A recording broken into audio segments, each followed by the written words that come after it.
The year is 1687. The people of Athens are under siege. Unknown to them, enemy cannon line a hill overlooking one of the world's most magnificent buildings, the Parthenon.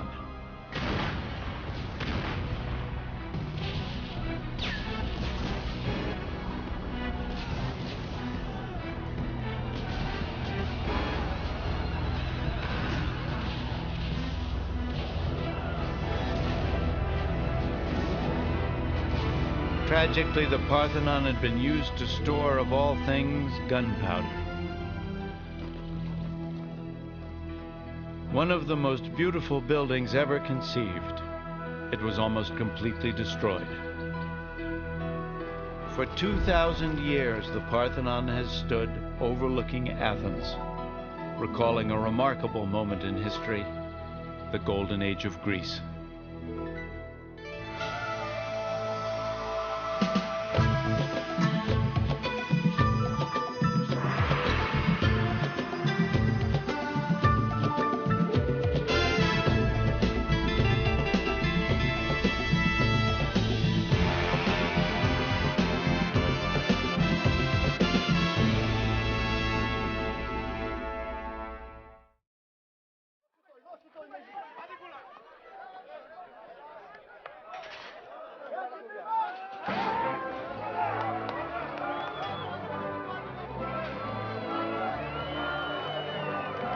The city-states of ancient Greece were all highly competitive, but there was one state that expected to win and usually did.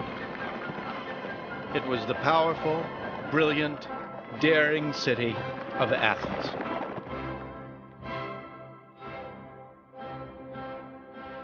During the 5th century BC, Athens grew more powerful as many city-states and islands turned to her for protection from their mutual enemy, the Persians.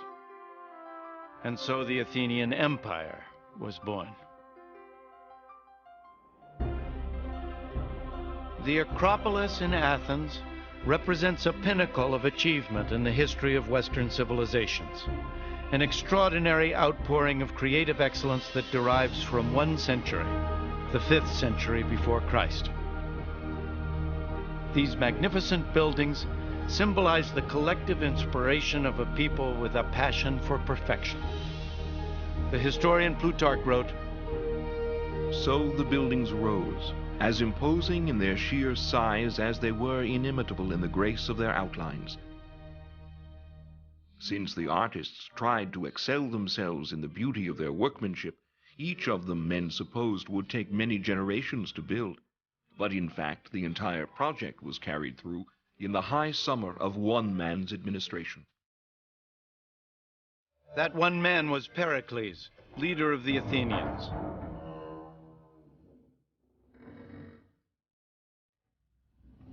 Pericles built the Parthenon to house and honor the deity to whom the city was dedicated, the goddess Athena.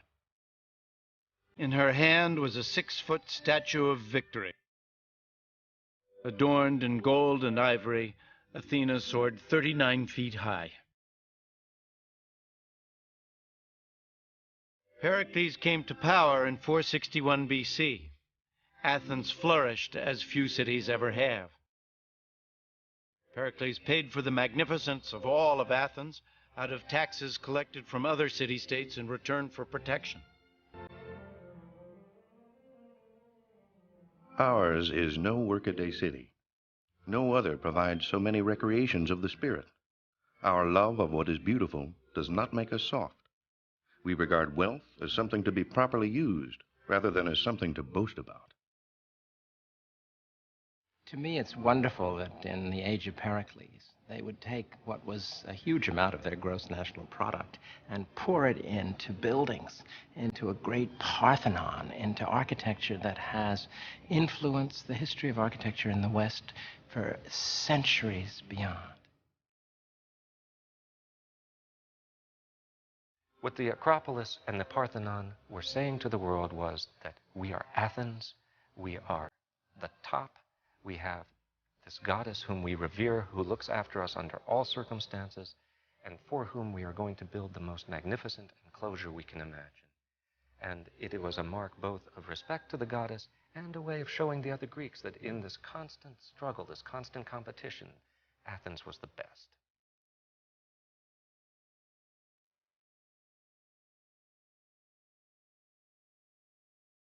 The city was completed within 50 years, designed by the finest architects in Greece and adorned by the greatest Greek sculptor, Phidias.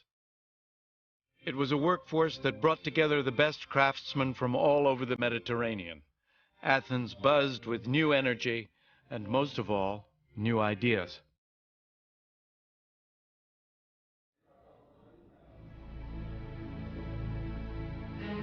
Evening parties were occasions not to just watch pretty girls dance or to get drunk, but to talk. The star guest would be the brilliant philosopher Socrates. Usually all male affairs, there was one interesting exception. Foreign women seized in war often became captive entertainers. One particularly clever and beautiful courtesan was Aspasia. Pericles fell deeply in love with her and shocked everyone by marrying her. Even Socrates was said to love her company. It must have been mind-blowing to be part of that atmosphere of the 5th century in Greece. So much was being invented that we have inherited. We think now in terms of Greek words, philosophy and rhetoric and politics and geography and biology. All of these things were just being discovered and discussed. Everyone was questioning. These were the first people to calculate the position of the Earth, Moon, and stars, and the first to conceive of the atom.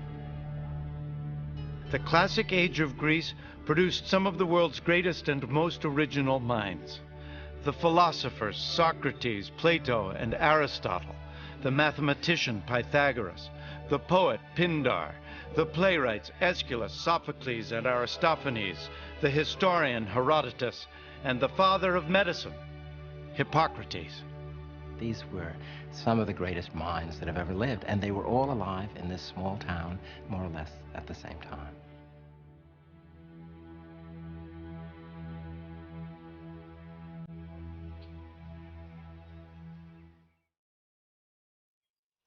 In Athens, Pericles presided over the world's first democracy.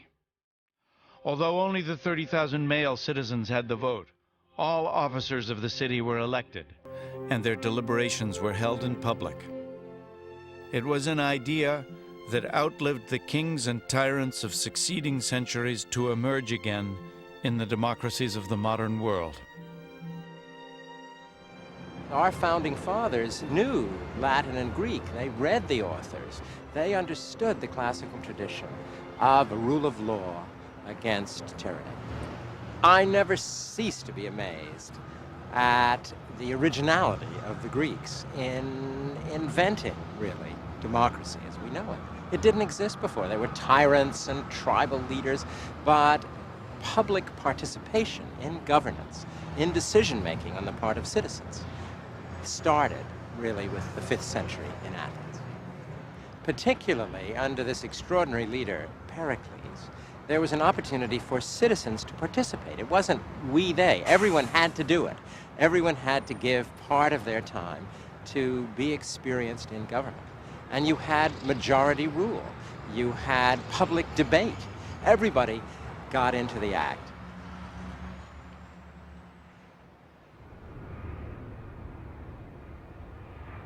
Athenian success in art and diplomacy, in sports and in government, was motivated by their desire for excellence. Ultimately, it was a spiritual commitment, this passion for perfection. Acropolis, it is not the house of a governor. It is not an administrative center, and it is not a shopping center as well. It was the temple of Athena, of a goddess. They wanted to serve, they wanted to create something above themselves, above their height. It wasn't like a modern church. It wasn't a place where you would go in and worship quietly. The sacrifices were performed outside, in part for hygienic reasons, after all. If you're slaughtering a bull, you don't want it on the floor of your temple, but also because the smoke had to rise to the gods. And in the meantime, since the divinity was thought to dwell in his or her home, you didn't want to get too close. You wanted to maintain a kind of deferential or respectful distance, lest inadvertently you might do something wrong and get somebody very powerful really angry at you, and that's always a bad idea.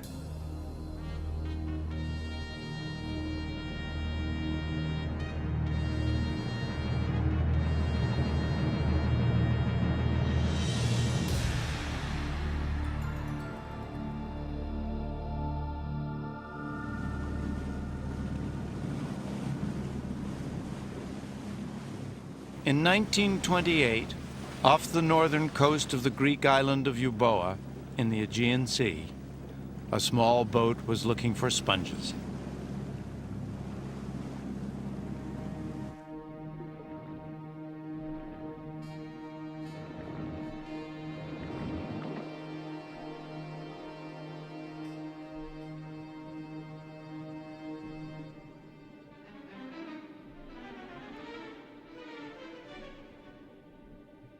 The diver saw a strange shape beneath the sand.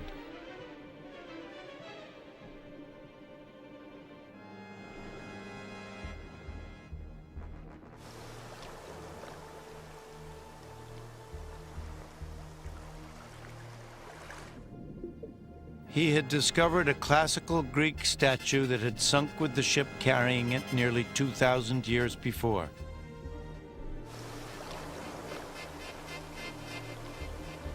Many now believe this rare bronze was Poseidon, Greek god of the sea.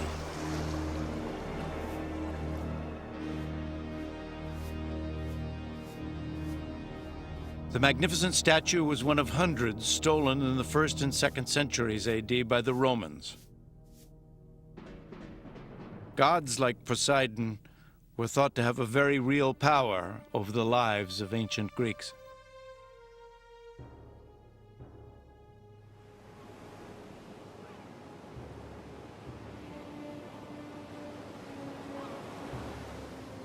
Overlooking the sea at Sunion, 37 miles south of Athens, is a temple built in honor of Poseidon, a god the Greeks were anxious to have on their side. Poseidon is nature. His domains are the depths of the earth and the sea. He creates storms. He helps the seamen or he sends them to their death. So he's an uncontrollable god. And you turn to him when you're scared. The Greeks were very good in building temples where you had a sense of otherness, a sense of such a great beauty that only the gods could live there.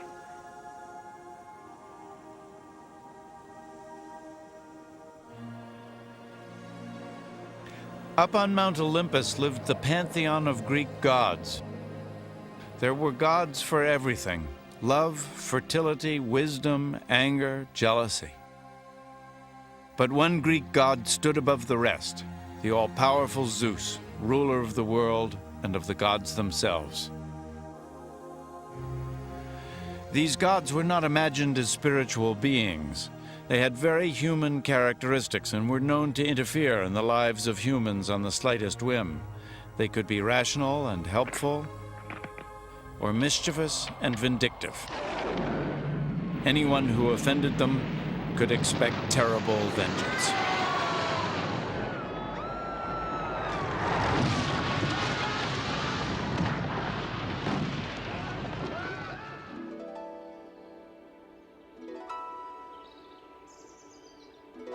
This is Delphi, the most important of all Greek sanctuaries to the gods.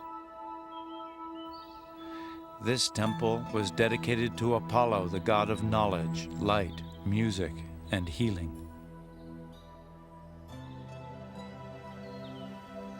Greeks honored Apollo with plays, debates, poetry readings, and in this stadium near the top of the mountain, great sporting events. Pilgrims would cleanse themselves in this spring, having first sacrificed a goat to Apollo. Even in this highly educated and rational civilization, They still believed in mysterious divine powers. The great temple of Apollo was home to a kind of prophet, the Oracle of Delphi. Its pronouncements could affect the destiny of men and the history of nations. Ordinary citizens would come to ask if they should marry or if their spouse was being unfaithful. Generals would ask if they should go to war.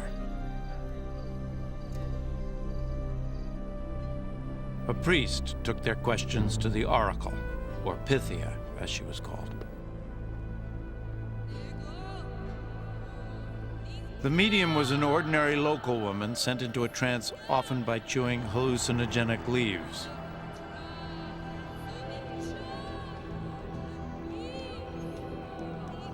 Her answers were always garbled messages that the priest would interpret more ambiguously still, leaving supplicants to choose the meaning that suited them best. At times, the answers were simply misunderstood. When Croesus, king of Lydia, asked if he should attack the Persian Empire, he was told, "If you go to war, you'll destroy a great kingdom." He went to war. The kingdom he destroyed was his own.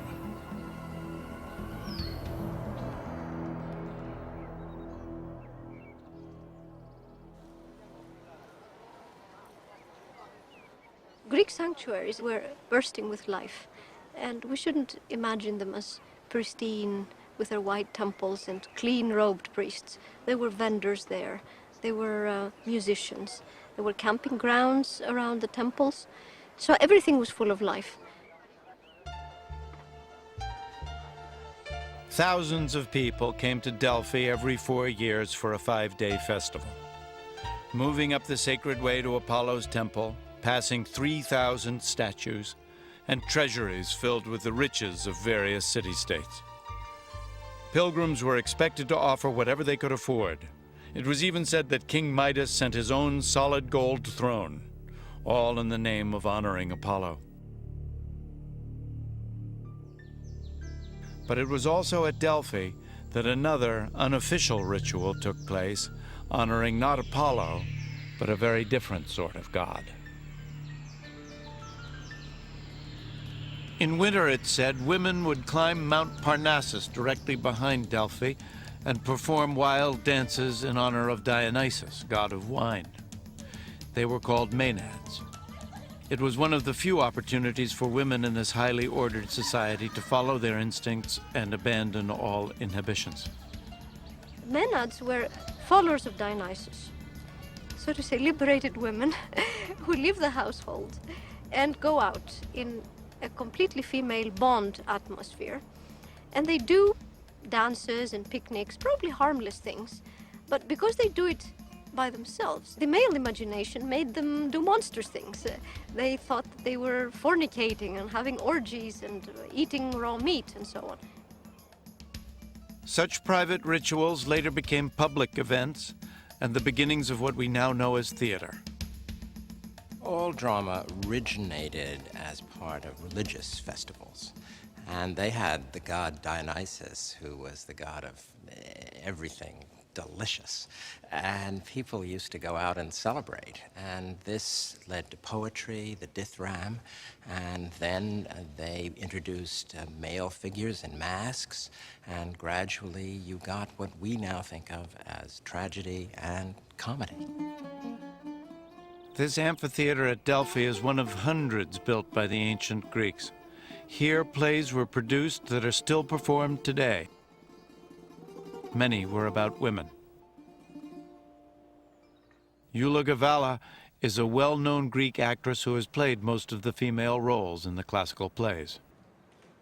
Most of the women were kept at home, but they were very powerful personalities. They were running the house and the lives of their husbands. Eula is preparing to rehearse Medea, one of many plays about the terrible things that happen when a woman's passions are unleashed. Of course, this woman power closed into those beautiful houses was mysterious too for men. It was that other world that they wanted to know more, experience more. And That's why they chose women as their heroines for their plays. Theater became absolutely central to a way of life. They would have a whole day. You'd start in the morning, you'd get 3 plays, and they went on a long time. You had subsidy from the government, and you also had private support from the very rich. And you had political debate. You had a sense of involvement. The chorus was a device that represented the people. And the stories were often known from mythology, but it was the way they were played out that really captured the imagination of an entire populace. Passion is the way to courage! Medea is about a woman driven to unspeakable acts of revenge when her husband betrays her for his own personal gain. You could have stayed in Corinth. Medea refuses to accept her husband Jason's decision to abandon her in favor of the king's daughter. Instead, you talked like a fool. And now what? And now you're banished.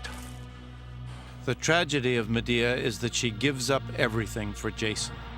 And in a male-dominated society, she's powerless to prevent him deserting her and her children.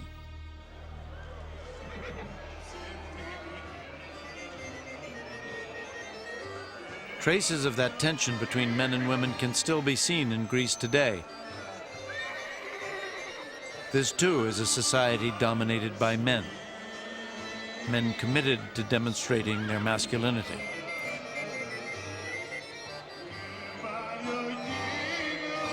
No women are performing in any roles in this summer festival, not even dancing.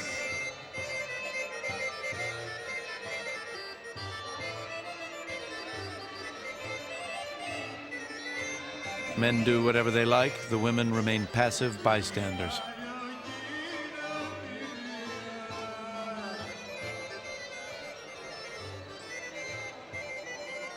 Athens has been described as a boys' club, and in some ways this is very, very true. Women, resident foreigners, slaves, were not fully enfranchised, and they were somehow lesser beings. It was the boys in the boys' club that ran the show. And they wanted to keep it that way. And to some long-suffering women, men still seem to be running the show.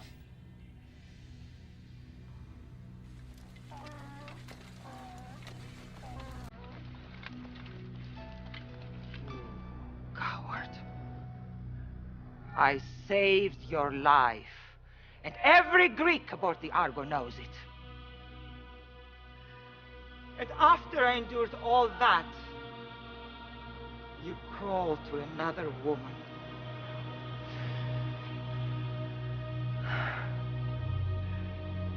Jason,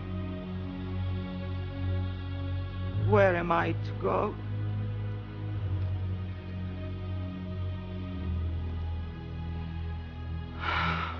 In her desperation, Medea reaches a tragic conclusion, that her only possible revenge is to kill her own children.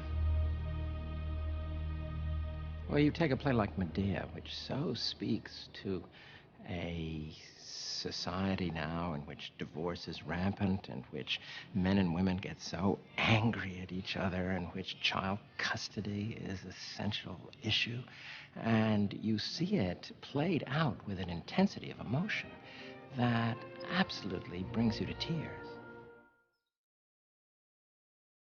Women like Medea, Helen, they're women that we see even today.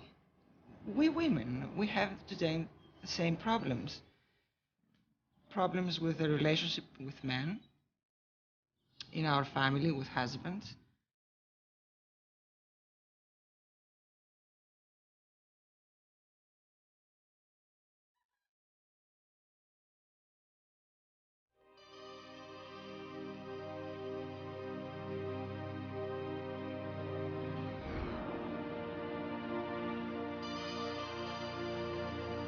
Each age has its own beauty.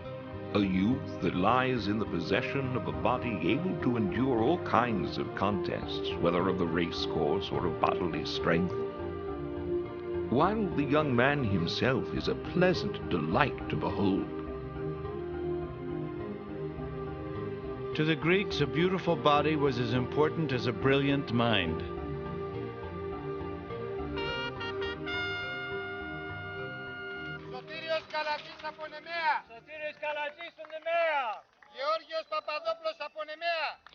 It was in this stadium where the Nemean Games were held, one of the 4 great religious and athletic festivals of ancient Greece. The original stadium held 20,000 spectators. The site was excavated by Professor Stephen Miller, who is restaging the games. I'm not going to do that, though. His heralds have to be coached and dressed. Anybody have a safety pin? In the original games, the officials would have been chosen from each city-state. I usually get a dinner, before this happens. The ancient Greeks did not take weekends off. They worked every day except for the more than 50 religious holidays and sporting festivals. They'd come in, clusters of family or friends, spread their blankets, break out their wineskins, and sit and watch the games. You should also imagine cheering sections. We have actually found evidence in the form of concentrations of coins that show us, for example, across the way, it was the center of the Corinthian cheering section. It's almost all of the coins that have come out of the stadium from Corinth are there. Here on the opposite side, just behind where the judges' stand is, not coincidentally, we have found almost all of our coins from Argos. And of course, the games were controlled by Argos. So you have the cheering section right behind the judges' stand, reinforcing, I'm sure, the judges' decisions.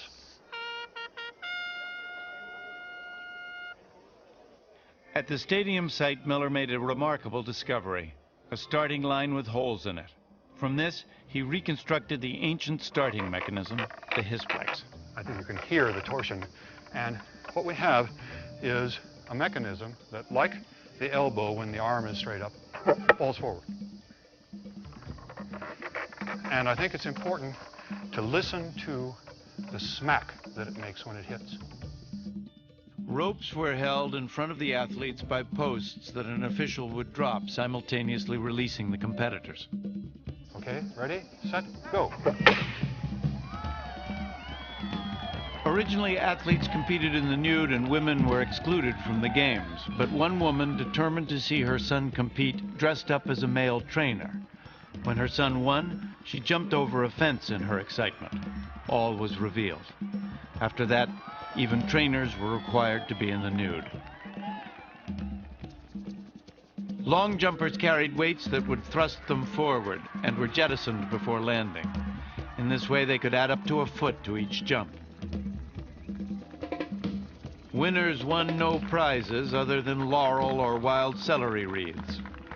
Back home, they'd be showered with flowers at lavish parades where they'd be drawn around town in the finest chariots. Often, they'd have a statue made in their likeness. If they were Athenian, they'd enjoy free dinners for the rest of their lives.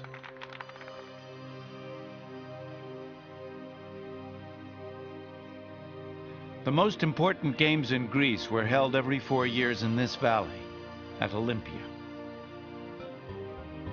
The first international sporting event in all the world was held here in 776 BC.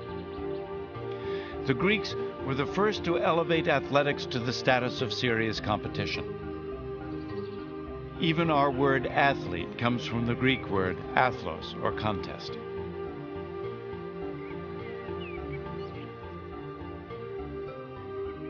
But the Olympic festival was first and foremost a religious occasion.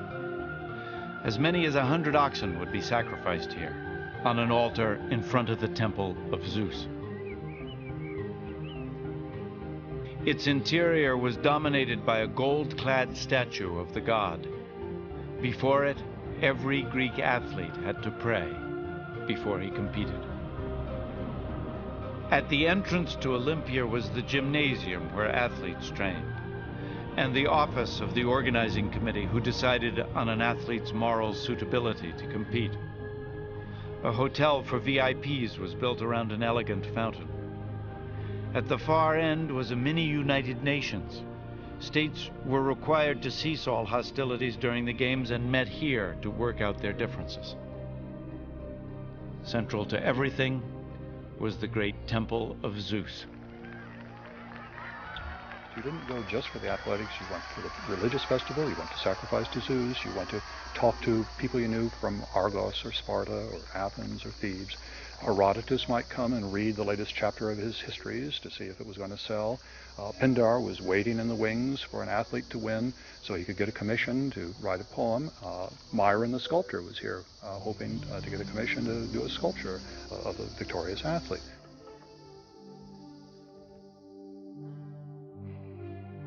Mind and body came together in the gymnasium.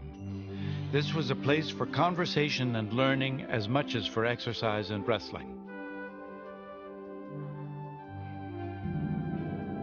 To the Greeks, the aesthetic, the physical, and the intellectual were all part of their pursuit of perfection. The philosopher Philostratus wrote, "Dust from terracotta is good for opening closed pores for perspiration, but yellow dust also adds glisten and is a delight to see on a nice body which is in good shape." With so much emphasis on male intimacy and physical beauty, perhaps it was inevitable that in Athens, homosexuality was quite common, with no stigma attached whatsoever. Sexual relations between mature single men and younger boys were entirely acceptable as long as the boys were first wooed with gifts, and as long as it stopped with marriage. Admiration among men was best reflected in the world of athletics. Stephen Miller found some interesting graffiti in the tunnel at Nemea. Perhaps one that stands out the most clearly is Epicrates' Kalos. Epicrates is beautiful. And if we look over here at another graffito, we have the same name, Akroditos is beautiful. Of course, not everybody agreed. Somebody came along later and scratched the Greek phrase to grapsontos, which is the rough equivalent of our modern expression, says who. Akroditos is beautiful, says who.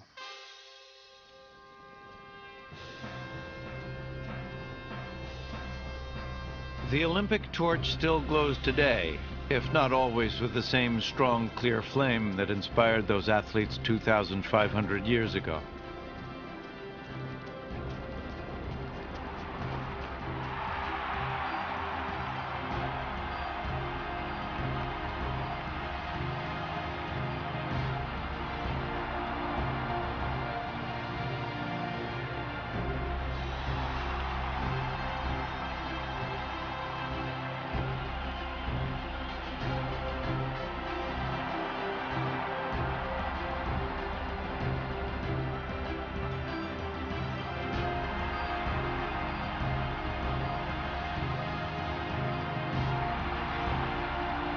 But it does sometimes carry forward the original goal that once every 4 years the nations of the world should forget their disputes and come together in friendship and open competition.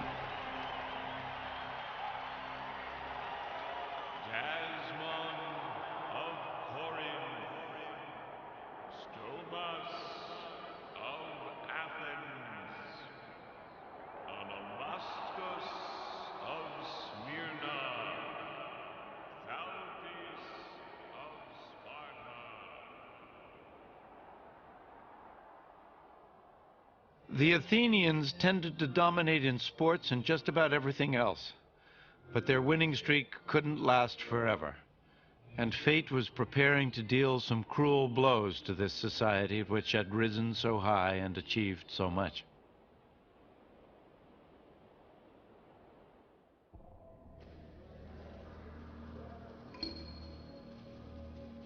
In 399 BC, the Athenians did a strange thing.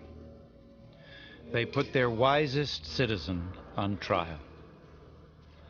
The great philosopher Socrates was judged by a jury of 200 of his fellow citizens. Each placed a pebble in one urn for guilty, or another for innocent. He was accused of not believing in the gods and of corrupting the minds of the young with his radical new ideas. In many ways, Socrates was the complete Athenian. He served with courage and distinction as a soldier and as a statesman, and in this way fulfilled the Athenian ideal. At the same time, though, he demanded explanations, he demanded definitions of his fellow citizens. He described himself, after all, as a gadfly, as a stinging fly on the great sluggish rump of the Athenian body politic.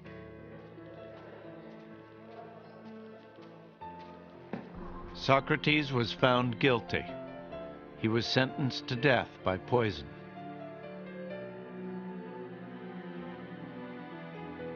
His trial and conviction would never have happened earlier under Pericles' rule. The Athenians became too cautious, I think. Something happened. Their old willingness to engage, to experiment, to explore is still there, but it's somehow muted.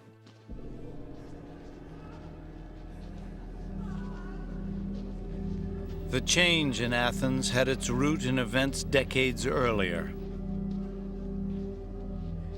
In 430 BC, a terrible tragedy befell Athens. A plague that was said to have come from Ethiopia, then passed through Egypt and Persia before finally reaching Athens. It was a disease that killed almost everyone it touched, and it swept through the city. The historian Plutarch wrote, "There was no record of the disease being so virulent anywhere else as it was in Athens. People in perfect health suddenly began to have burning feelings in the head. Their eyes became red and inflamed. Some, too, went blind and suffered from total loss of memory."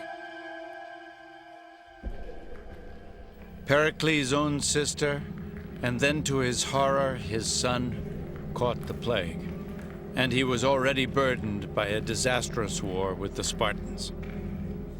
Pericles had brought the entire population of the Athenian countryside within the great walls of Athens, and sanitation, one can be sure, was primitive, and a disease like the plague spread like wildfire. As it did, its effects were no less devastating morally than physically. All the old laws, the things that the Athenians had relied on to hold their society together, were shredded.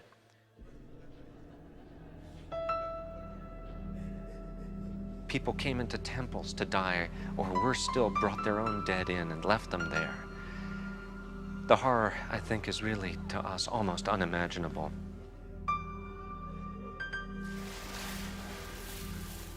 Inside, there was a feeling of burning. Many of the sick who were uncared for actually plunged into the water tanks in an effort to relieve the thirst. It was unquenchable.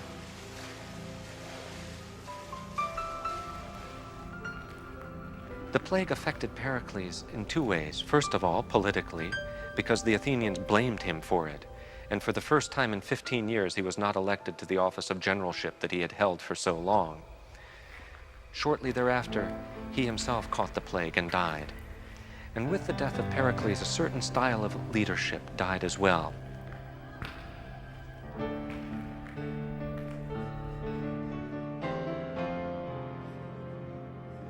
A third of the population would die.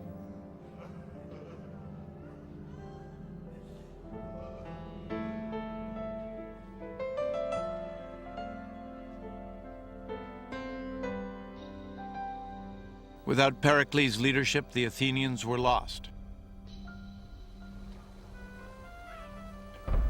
They started to make reckless decisions.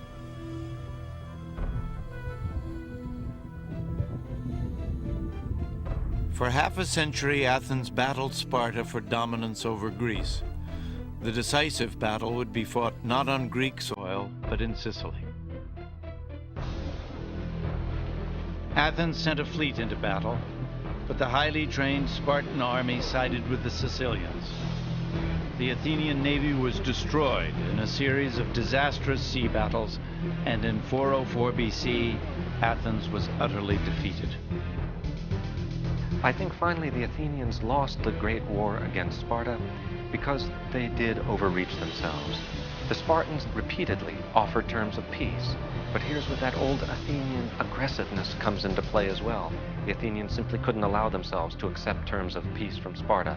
They wanted to win.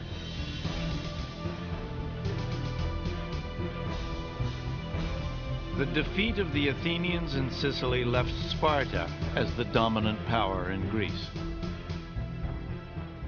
Athens had everything going for it, but I think that it declined for many of the same reasons that made it great. That aggressiveness, that competitiveness, that need to be first and best, wore them out.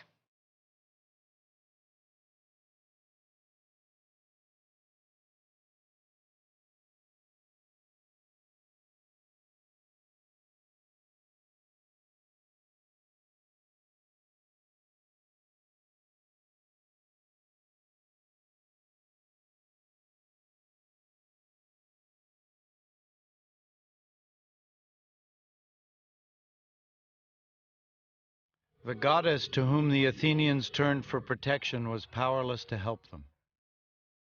This relief is called Mourning Athena. Socrates became the scapegoat for the decline of Athens.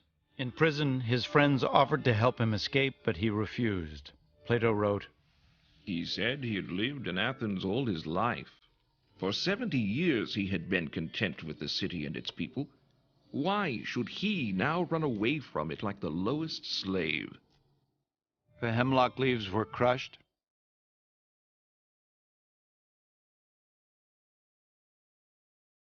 The poison potion was prepared.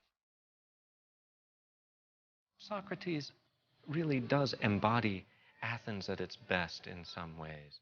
And when he dies, we really do see that things have changed, that things after Socrates just won't be the same. Plato recorded the last words of his friend and teacher. How much would one of you give to meet Orpheus or Homer? I should like to spend my time there, as here, in examining and searching people's minds to find out who is wise and who only thinks he is.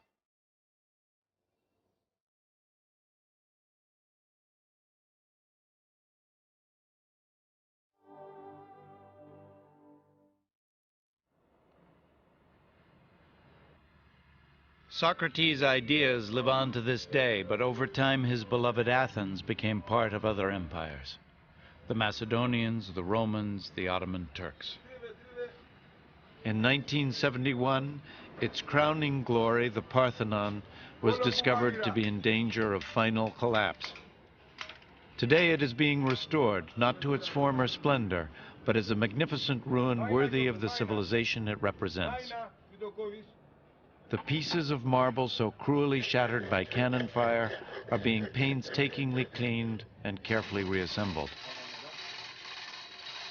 The holes made by enemy cannonballs are being precisely filled in.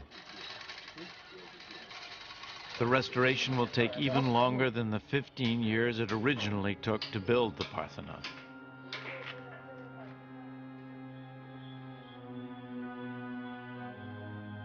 After its destruction in 1687, the temple was pillaged by treasure seekers. The Turks who ruled Athens at the time were easily bribed. Any passing visitor with enough money could walk away with one of the great sculptures.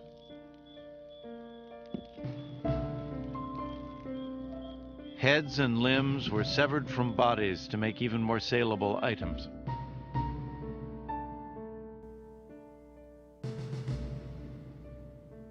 All over Europe, eager salesmen offered their plundered treasure to museums and private collectors.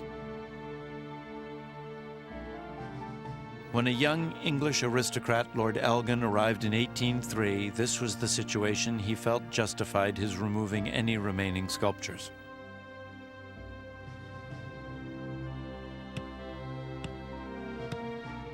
His men pried loose 56 sections of friezes and a dozen or so statues, including a magnificent horse's head. It took 22 ships to carry the marbles to Britain. One was wrecked en route.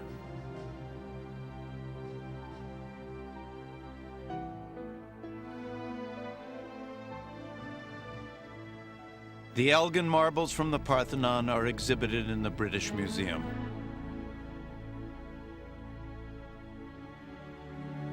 I entered a very large room, and there I saw the beauty that overwhelmed me of these Elgin marbles. I got so excited, I had goose pimples all over my body. I couldn't speak, I was just on a trance. The beauty was so powerful. I was silent for a very long time looking at that beauty. And then I felt sad because I couldn't see in my country those marbles. It's very sad for us not to have that great experience here in Athens every day.